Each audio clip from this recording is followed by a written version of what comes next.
Big news breaking on Ripple today. Of course, the SEC case has been dropped officially, but there's some other things that we're going to be revealing today you don't want to miss. My name is Paul Barron. Welcome back into Tech Path.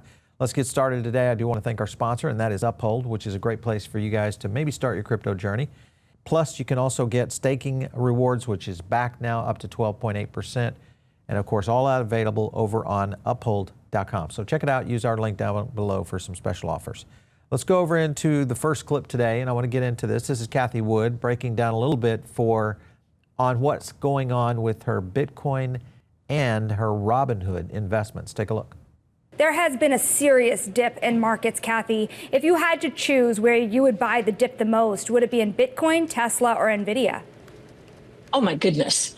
Tesla and names that mimic Bitcoin and other crypto assets like Coinbase, like Robinhood. Both of them have to. Robinhood has nailed the user interface. I think Coinbase is putting a lot of effort into getting that right as well. So USDC, that's Circles, USDT, that's Tethers. That's the on-ramp into DeFi taking place on these ecosystems, which are supported by Ethereum and Solana. And of course, you're seeing wrapped Bitcoin on Ethereum as well. So Bitcoin's trying to get into the game. Obviously, she's going after these innovative assets, so they kind of mimic the growth and the trajectory that we've seen of Bitcoin over the time. So it's all of those could possibly see 2, 3, 4x. Who knows with the potential of a bull market still in play. So I think this is typical Cathie Wood investing, definitely on innovation. And she goes a little bit further because she's going to extend her investing on innovation. Take a look at this clip. Looking at something called Helium, it's changed from, I guess, a hotspot provider now to 5G coverage. But this idea of hardware network supported by tokens and other community incentives, I think maybe regulation, it held it back a bit. This is, of course, called DePIN, physical infrastructure networks. So you've got Helium, you've got Hivemapper in the dashcam space, you've got Render, so users with idle GPUs rent out their computing power. That's kind of the physical and the digital world coming together. All right, so she's seeing the DePIN opportunity here that we've talked about here on the show quite a bit. Render, of course, is one of the biggest, if not the biggest, that, of course, is active on decentralized compute and what that might mean to the future of not only technology, but especially to Render itself. RenderCon, of course, is happening here in April in Hollywood. Okay, so there's a reason for that, the connection to it. There, of course, you see Jules Urbach, the founder, and then also we've got Nvidia showing up right there. Richard Karras is going to be there, who is the GM of Media and Entertainment at Nvidia. So good connection. Remember that Jules Urbach and also Jensen over at Nvidia are, I won't say friends, but they are definitely colleagues in which they've worked a lot together. And I think it's showing up a lot because when you look at what Nvidia announced just yesterday, big announcement, they're going into this new Blackwell Universal Data Center GPUs. This is going to do some pretty cool stuff. If you scan further in the article right here, let me kind of zoom in on that for you guys. Blackwell Server Edition GPUs, unlike brand new workflows that were previously out of reach for 3D content creators. This is Jules Urbach right there making that statement of Otoy Render and founder. First of all, Jules, in the press release, remember this just happened yesterday, okay? Here's the keynote right here at the GDC conference. So you look at what's going to be happening with Render and Nvidia in the future. I have a feeling we've got a very good match made in heaven here. So watch that very closely. Let me go over to a couple other things. I want to get into a clip here that's talking about Render revealing something very special. Take a look.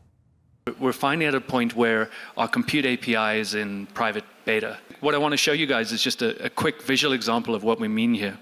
So here you can see Swarm UI and it orchestrating a whole set of render nodes doing inference in parallel. Typically, they run out of compute on their local devices and look for ways to extend that. And being able to extend that in almost infinite compute on consumer nodes is a really, really big win. here's a different example, and you can just see the nodes firing up and the various versions running in parallel.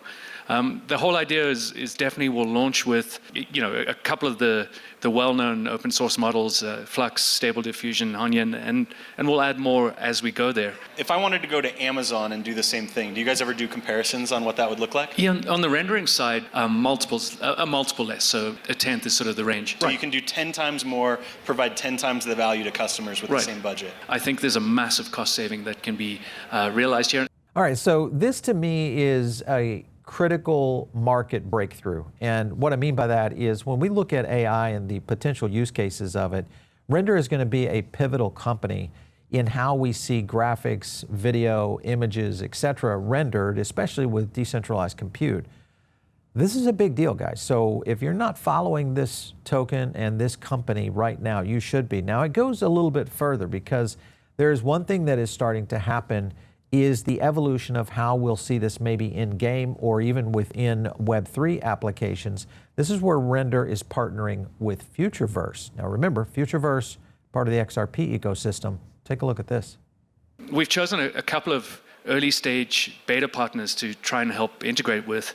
The one that's probably the most pertinent today and that we're really excited about is our friends here at Think. Yeah, hell yeah. So I'd love for Mike to show you a first sort of little demo or shot of what we're trying to launch along with them. What we've actually been doing as Think Agents are partnering with Render is we've actually been building a partnership with Futureverse. And so this is Jesse's ape on the right. And so we literally took an ape. And this ape is brought into a 3D environment in Unreal Engine or Unity. And so now you can take any image, like you could take an image from a movie, and we could put Jesse's ape in there. And this is called a LoRa model. We could take Arnold as the input here. It runs through a whole suite of systems, and it will be pushed into Render. Again, you could see it here with just a normal shoot. And here's taking, the Gladiator in the upper left. You can see the same model running on the same input running on a whole bunch of LoRa models. Here's from Back to the Future with the same setup. Fantastic. Again, this is just early stage, guys. What we are going to see coming out of these companies is going to blow your mind. One thing that if you notice, and I think, Futureverse in general, we've had them here on the show before. If you haven't watched that video, go back and just search for Futureverse on our channel. You get a chance to see some of our deep dives on this. But they were recognized as Fast Company's most innovative companies of 2025. This is a Web3 company, and they are within the ecosystem of XRP. This will be amazing now because you've essentially got Render connected now into the XRP ecosystem. I want to go to another tweet right here. This is Doppler Finance. You guys remember this. And this, of course, is XRP yield. Now, the reason this is important is DeFi on the XRP ecosystem, but the batching of this, meaning when they release this, these things are like sold out almost immediately. So the demand on this is unbelievable. Again, more ecosystem growth. When you think about DeFi, and if you remember just the clip we just played with Cathie Wood, she's talking about this regulatory framework is now off. The shackles are off. We are going to see, I think, unbridled growth in DeFi. And now you've got, of course, Brad talking about the fact that this case is officially over. Take a look. Just a few minutes ago, right before we walked up here, I posted on X that we can now announce that the SEC is no longer pursuing their appeal in the Ripple case. We're obviously, thank you. Should we get a little standing ovation? Can I get you on your feet? This is a great moment. The whole industry, this is a good thing. Come on, come on. The tweet that you posted was, the crypto industry will achieve our goals if we work together. Then I looked at one of the replies. You are a poo coiner, and we don't want any of your poo coin. Okay. Yeah. What do you think when you see that type of that view or that type of remark in the space? That one's gentle. That one's mild. I've read much worse. That's working against the industry. Posting you're a shit and you're a shit coin or whatever, it's just like, okay. Mm-hmm. It doesn't even bother me at this point. How do we get to 30 trillion? Mm-hmm. And I don't think that's helping. Yeah. I'll give you one quick funny thing. I saw on X or Twitter yesterday. I tested out this feature. You type in Who spreads more disinformation about XRP than anyone else? This is Grok, you asked. This is Grok. I asked Grok. Correct. Who spreads more disinformation about XRP, one name only? You got my name? Did I get your name? I did get a name, a well-known Bitcoiner that I'll leave. You guys can test that out yourself. All right, and this is something that Cathie Wood has, I think, come to a conclusion on, is that the innovation that we've seen with Bitcoin is not really an innovative asset. It is an asset that is whether you want to call it a speculative asset, a store of value, whatever you consider it. I think the idea is now we're starting to see innovation funds move away from that. As you know, Cathie Wood just dropped her Bitcoin ETF. That was a pretty big blow, I think, to Bitcoin in general and just the ecosystem of what it means. Here's a clip of her talking about, well, what are we going to do now? Take a look. Like Helium and Render and some of these deep-in things, do you see the longer tail of crypto assets as being investable for ARK in the short term? Oh, yes, we do. Actually, we believe in this so much that, well, we have a Revolutions Fund where we've built out positions in more than just the big three. We are working with him and his team to start an early stage venture fund who were basically saying, wait a minute, we know more about these new technologies than those family offices or those institutional holders. Okay. All right, so I can agree with Cathie on that, is that they do have kind of a pole position over companies like a BlackRock, or definitely within the family offices side of things, in understanding where these technologies are going. So this Revolutions Fund, if you go over to their website on ARK Funds, you can kind of see the list here. Let me kind of zoom in on this for you guys so you can see exactly what they're talking about. This is going to be a private fund, 10 to 12 cryptocurrencies. There is no way that XRP and Render are not in this list. So I am anticipating that this will have both XRP and Render and a handful of others. There's many projects. She keeps mentioning DePIN, so be on the lookout for a lot of those showing up within this Revolutions Fund. Further into this, if you go over to the venture fund portfolio, you can kind of see just some of her actions that she's been involved in. SpaceX, again, right now I'm looking at the private group. They also do public. But if you look at private, you've got SpaceX in there. If you see Epic Games, of course, always kind of seeing what they're going to go with. And of course, then further down in here, you're going to see Mythical Games, which is another Web3 project that has potential. So I think first of all, she's got a great research team, and I think them understanding this market is very critical in moving forward. And a lot of people kind of diss on her, saying, well, you know, she doesn't perform her, and I'll show you something here in a second that will kind of counteract that. But I want to go to a clip real quick on the fact that she is looking to move this venture fund on chain. Take a look. And yet we're being blocked because we don't make enough money or our net worth is not high enough. And I said, you know what? That's un-American.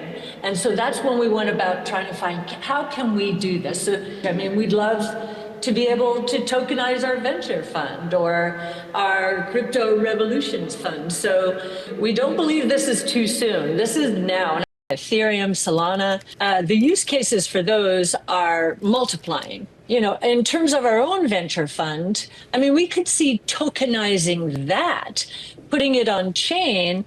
All right, so if they tokenize the fund, first of all, she mentioned something there on the edge of that first clip there, that she's talking about the accredited investor dilemma that is out there. And accredited investing, if you guys do not know, getting into some of these early stage and a lot of these funds requires you to have a certain, you know, net worth. And in many cases, it's in excess of $1 million. Most every American out there does not have access to that. There's a lot of regulatory framework that is holding that back. Many people are for this, and I think this is now starting to show up, and we are going to see it. I think it's going to happen now, whether it happens this year or in 2026, but I think it's going to happen very quickly. And what we will see in this next innovation of really what is the next internet, you guys are going to participate in this. This is a big, big deal going forward. If you're not subscribed to our channel, by the way, this is where you can catch a lot of that early stage content. And make sure and jump in right now. Just give us some comments down below. Get into the PBN community. It's a great place to start.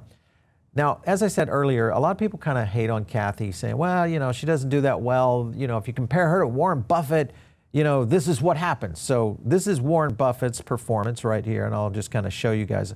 I'll backtrack this a little bit to show you as I kind of speed along here. See the difference in performance. And this goes back to around February of 2021. Let me kind of zoom in on that for you guys so you can kind of see what I'm talking about. See, February 2021, that's really when they started tracking this. Now, granted, yes, there are cases in time in which certain performances do better than others. I'll share with you a little bit of a surprise here in a second. But before I do that, I want to go to this clip that kind of gets everybody dunking on Cathie, believing this BS that's happening. Take a look.